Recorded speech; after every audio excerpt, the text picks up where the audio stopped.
Good evening, ladies and gentlemen. I'm your host, Kiana Canada. Welcome back to Kiana's show.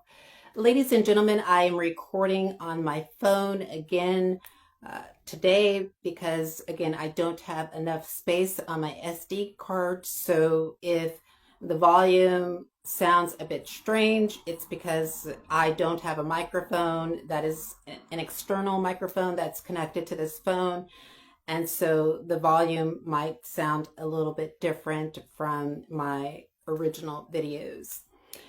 It's also important to state that Irish American cyber hackers have still had access in some capacity to my camera and have hacked into the Wi-Fi, although I had sent my camera down the street for it to get fixed. There's still some activity, which resulted in me purchasing an external light to fix those dark settings. And I have an external light and I played with it uh, and moved it all around the room to find the best lighting. So this will just have to do. And ladies and gentlemen, I think it's important to state that this video is still it's still in the public's interest because it is talking about intelligence agencies, their predatory behavior, and transnational repression. I speak about transnational repression a lot throughout the content on my channel. And so feel free to look through those videos and to watch the content on transnational repression, because this is what I will be connecting this content on this video to. And in this video, what we will be discussing, or what I will be doing, is analyzing a Black cinema film called Tales from the Hood 2. Now, if you grew up as a Black American, you do remember Tales from the Hood. This was like a cult favorite film in the Black American community. And I would argue that part one is visually better. The cinematography is better in part one than two. Part two is a little bit cheesy and not realistic, and but to its credit, uh, I would argue that Tales from the Hood 2 is definitely there. There is a moral and a greater story from the narrative of Mr. Sims. And that's what we'll be talking about this evening. So pull up a chair, get yourself a coffee, a cafe, a tea, water, whatever you drink, and we are going to be analyzing this film. Before we get into this film, it's important to state that this video is in the public's interest.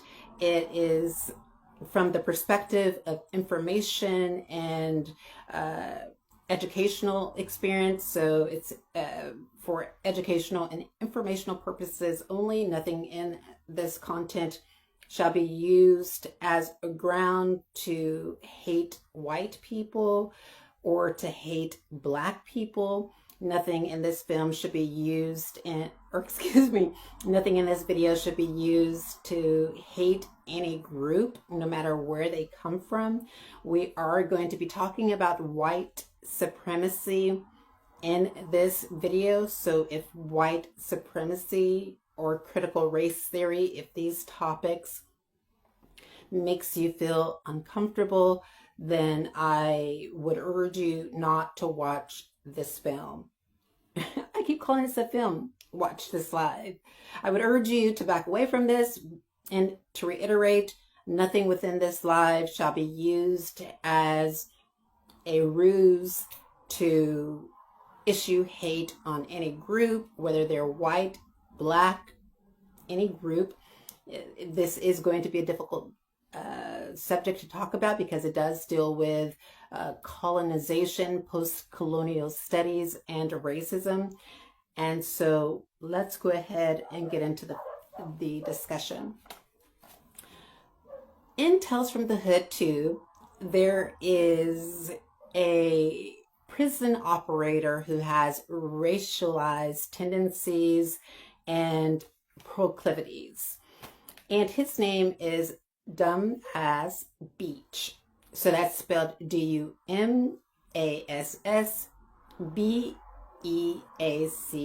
So we'll call him Mr. Beach. And he's hired Mr. Sims to come in, who is a great storyteller, to come in and to provide stories to the AI robot patriot. And so this AI robot patriot learns from firsthand experiences of criminality, as well as learning from secondhand narratives, such as the stories that Mr. Sim would tell.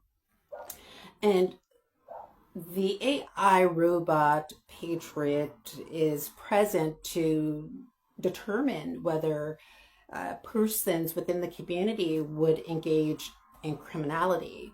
So as you can see, it's kind of like a futuristic point to this film. And so he recruits, to reiterate, the great storyteller, Mr. Sims, to profile specific groups so that they can, unfortunately, so that Mr. Beach can prey on those groups to incarcerate them in his prison system. So we already see that there is a prison industrial complex in the background of the narrative that we're hearing, right? And so in the first story that Mr. Sam tells, he tells the story of white siblings, and they have a black friend who break into the Museum of Negrosity. And the goal of that is to steal a gollywog.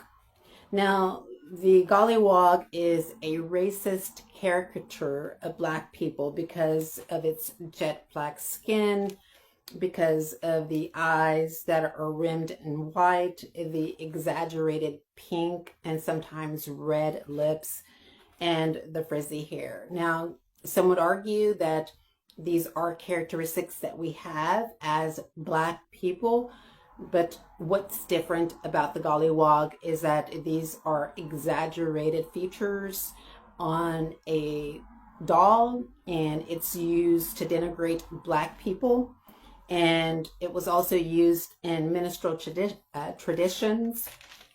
And if we are going back to that time and period where there were minstrel shows, you had white people that would dress up in blackface to make fun of black people, and that was tied to a very racialized history and an abuse of power, right?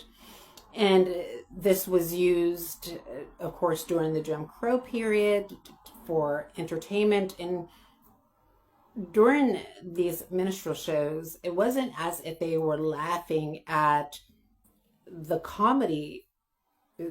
Specifically, they were laughing at the caricature that the white performer was putting on about black people. So as we've seen, that there has been some caricatures as of late, such as that done by Erica Kirk, that done by Drewski of Erica Kirk, or this caricature of Erica Kirk. And I think when people look at that, they look at it as, okay, we're laughing at not the skin color or the racist undertones of how that impacts white people. We're laughing at the experiences of what we're seeing in real time about a person who society has determined that they cannot trust, right? And I think that that's what that is about. Now, people could agree or disagree, but that's really not up for debate at this moment. We're speaking just very briefly on that. So with the first story, Mr. Beach, he does enjoy the story that Mr. Sim provides to him, but he asks for there to be other stories that focus more on a criminal standpoint. And Mr. Sims narrates another story. And the second story includes acts of torture, organized crime, fraud, and violence. And Mr. Beach, he enjoys this story as well, and he states that the Robo Patriot could learn from these incidents. During the interim, I think that Mr. Beach walks away, and then Mr. Sim observes him violating the rights of women within his team, unfortunately. And so there is another story which is the third story that involves the violations of the rights of women. And Mr. Beach enjoys this story as well. But he excuses the actions of the men in that story who violated the rights of women, stating that, quote, boys will be boys, end quote, which is deeply concerning. The last story centers on the 1955 death of Emmett Till, who was brutally beaten and lynched for speaking to a white woman. I think that most of us are familiar with the story of Emmett Till, so we don't need to go into his story in this video, but it is interconnected to this last story that Mr. Sim tells, because there is an interracial couple who is attempting to have a child. So the woman is pregnant, she's white, the man is black. She's attempting to have a baby. And, excuse me, and I think in the past she's had miscarriages because of the racialized history of that town and the choices that were made in that town.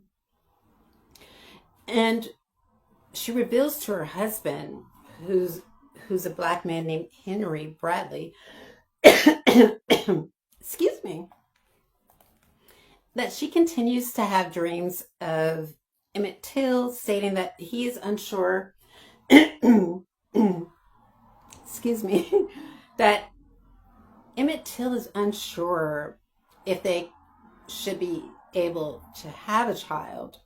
And so Councilman Henry Bradley, who is black, is supporting a Republican gubernatorial candidate who is attacking the voting locations in a predominantly black district, impelling those locations to close.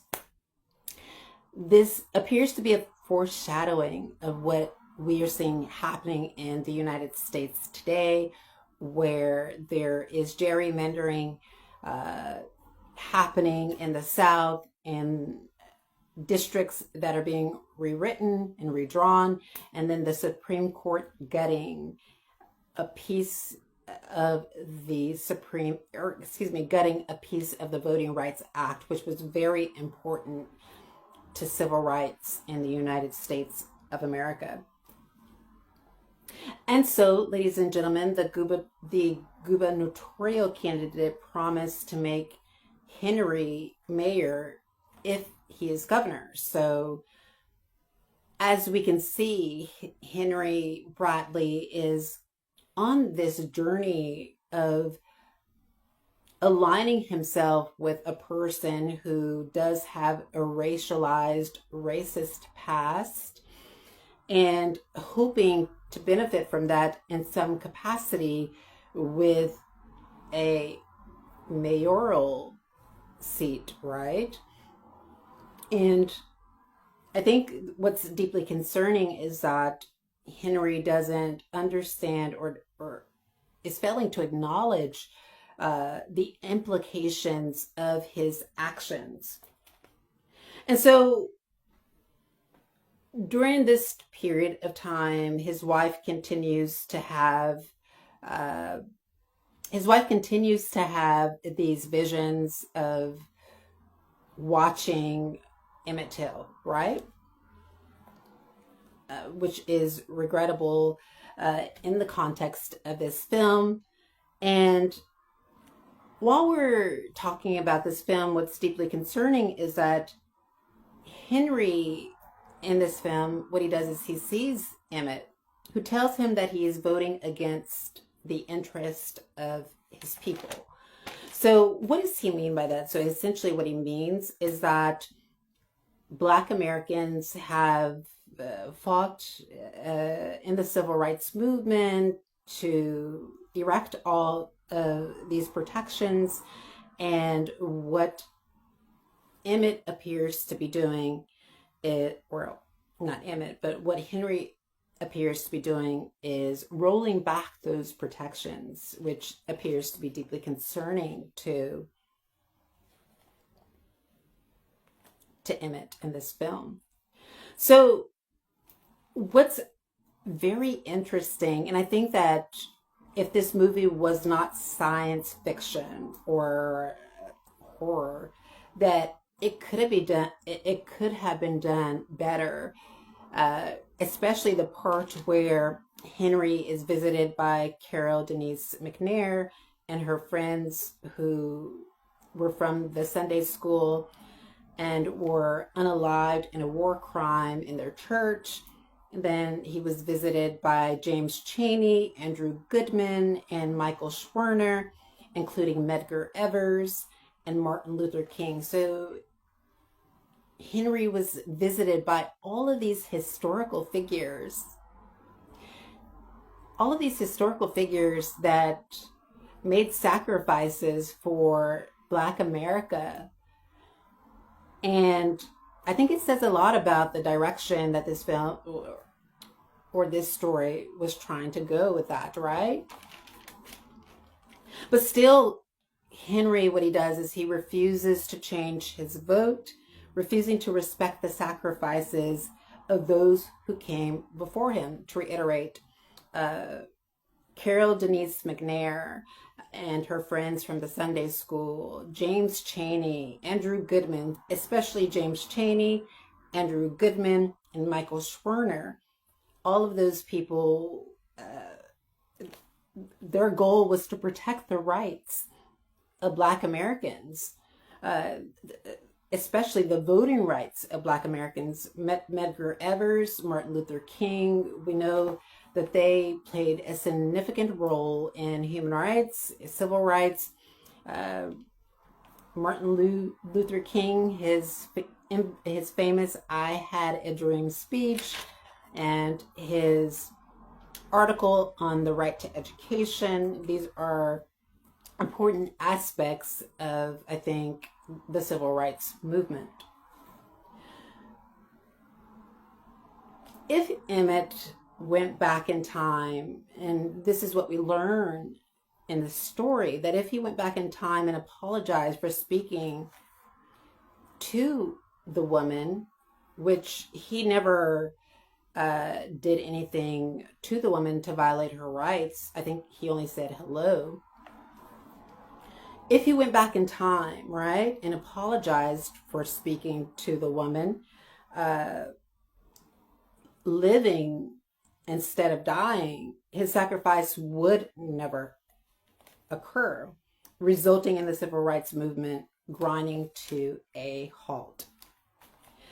Now, at this time, there is William Colton, which is the gubernatorial candidate, who arrives in an SUV labeled Klan Patrol, and they begin to beat Henry. And Henry decides to change his vote, but Emmett says, you know what, this isn't enough. I think it's too late. And he must make this sacrifice himself, and he must sacrifice with his own life.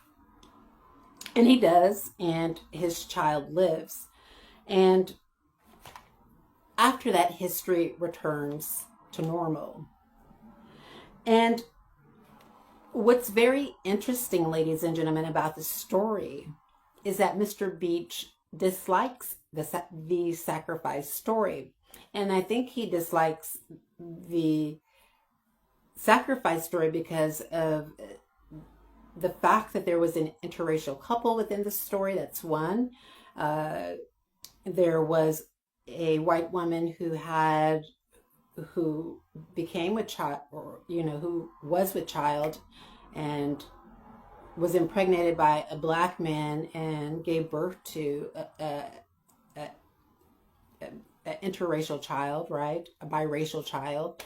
That was an aspect of that story that Mr. Beach disliked. I think he disliked the figures from the civil rights movement, such as Martin Luther King, James Chaney, Andrew Goodman, and Michael Schwerner. He disliked the fact that those persons were within the film, what was within the narrative of that story. I think he disliked the civil rights aspect in general about that story, and centering on the actions of those in power, those in the dominant society. And I think that that's what he disliked most about that narrative. And so, ladies and gentlemen, Beach later presents the robot patriot at a press conference, claiming it can predict, and basically this robot patriot can predict who will commit a crime against lawful citizens and those who will possibly engage in criminality. And the robot patriot then analyzes, so of course it first analyzes those who have already committed crimes in the past, and those persons are situated within the audience. After that, the robot patriot analyzes the secondhand stories identifying Beach and his team, who after each story shown themselves to be greedy, racist, and misogynistic. Essentially, the robot patriot identified these persons as threats to national security. And I think that is what we are focusing on here, ladies and gentlemen, because we know that intelligence personnel, cybersecurity personnel, in my own story, I speak about the Police Service of Northern Ireland, male cyber hackers, which could possibly be incels, as well as NISO's Group Limited, which is an intelligence firm located here in Belfast, Northern Ireland, not too far from where I live, probably approximately 20-30 minutes from my home. And so, ladies and gentlemen, I think the storytelling of Mr. Sims is quite indicative of what I am seeing about the intelligence firms here in Northern Ireland and observing with Irish American intelligence agencies. For example, Irish American intelligence firms, they have positioned themselves. Before I get into that, I want to elaborate on what I mean by Irish American. Irish American intelligence, this is a portmanteau of Irish intelligence firms and American intelligence firms who are working together to carry out acts of transnational repression. And so what I have observed is that these intelligence firms will, craft these narratives of persons engaging in criminality and some very insidious and heinous stuff as well when they themselves are engaging in that behavior. Now, ladies and gentlemen, let's look at the facts, right? Let's look at the facts. Intelligence firms that are primarily dominated by men, there are women within these roles as well, but primarily they're dominated by men. They are, especially those persons that are engaging in character assassinations, smear campaigns, what they are doing is they are looking over several different tactics to bring a person down and to harm their reputation, where they cannot get justice, where they cannot survive in a community, where they're essentially ousted from a community. That's what they're doing. And they are holding on to the most horrific and attempting to attach onto a person some of the most horrific allegations to silence a person's voice. Now, I want you to think about what is the most horrific thing that could bring a person down that they have not done, that could silence their voice. And think about how intelligence agencies are actively putting that onto persons. And so, ladies and gentlemen, I think what is regrettable, again, is that intelligence agencies are engaging in this behavior. And it raises a question as to whether the systems that they're using to identify crimes and criminality, it raises a question as to whether those systems should be are reflecting back upon them, right? Let's look at the facts.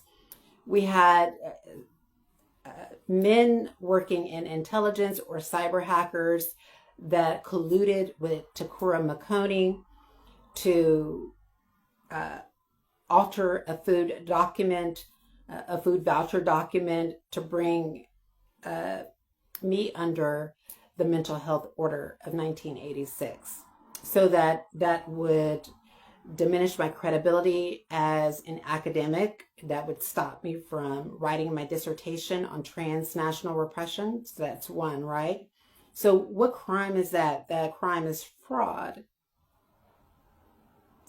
Second, we have also the Police Service of Northern Ireland, as well as cyber hackers and the Garda Síochána and American intelligence hacking into my phone devices, that have done that for quite some time, in an attempt to not to find information that leads to a threat to national security, not to find information of criminality, but to find blackmail information, to blackmail others, to prevent them from being able to advocate on my behalf.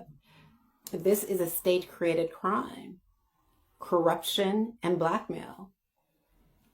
We also have the interference with my 1951 asylum claim. You know, I claimed international protection here in Belfast, and every time I go to the Home Office to hand documents that would support my international protection claim, every time I go to the Home Office, my ability to deliver those documents is being obstructed by security guards and people that are aiding and abetting the officials that are actively partaking in transnational repression. And so, ladies and gentlemen, when we look back at the story that Mr. Sam tells, we see that there is Mr. Beach, who appears to want to catch criminals, right? But he really doesn't want to catch real criminals. He wants to catch this caricature of a criminal. He wants to profile and he wants to profile marginalized communities, Black people. He wants to incarcerate Black people. So it's not really looking at crime from a bird's eye view. It's looking at crime from a worm's eye view. And we learn in this film that Mr. Beach his tendencies and his proclivities are more criminal than anyone that was sitting in that audience. And this is very reflective of the men working in intelligence. These men are engaging in defamation campaigns. These men are engaging in altering documents, which is fraudulent. These men are engaged in intrusive surveillance, sometimes voyeuristic surveillance. I talk about that in a Substack post. It was an assessment that I wrote while I was at Queen's University, Belfast. I'll link that in the description box below. These men are what scholars would possibly referred to as cyber psychopathy, suffering from that to some degree. And I would argue that there is this developing a parasocial relationship with their victims. And to reiterate, and I'll link that video in the description box below as well, where victims, they don't believe that they are in a relationship with cyber intelligence agencies or cyber intelligence personnel. This is not a unrequited relationship, right? It's not unrequited love. The victim does not think that this communication with intelligence is oblique. But for the intelligence personnel, they believe, ladies and gentlemen, that they are somehow connected to the persons that they surveil, that they have to continue to surveil their victim, that they must continue to engage in this campaign, this quest for what they believe to be, I would almost argue, a warped understanding of justice. And I think what's deeply concerning is that the intelligence agencies, the intelligence cyber hackers who have parasitically attached themselves to their victims, like a barnacle on a whale, won't let go because they're feeding off of that person's stories, they're feeding off of that person's life, they're feeding, just like Mr. Sims was, just like Mr. Beach was doing, feeding off of the emotion and the trauma, and feeding off of the persecution and oppression that they have placed onto the victim.